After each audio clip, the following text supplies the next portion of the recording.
You have the Tajima tubular hoops in your hand, and you take this, use the taper and measure.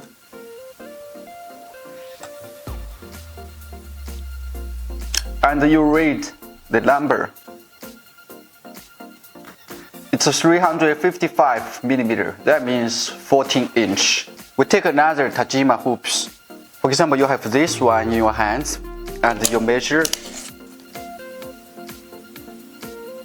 and you read the number. The hoop length is 495 millimeter. That means 19.5 inch. For the Tajima hoops, they have 4 kind of lengths. 355 millimeter, that means 14 inch. 395 millimeter, that means 15.5 inch.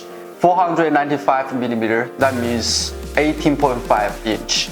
545 millimeter, that means 21.5 inch. This length is especially just for the Tajima side embroidery machine.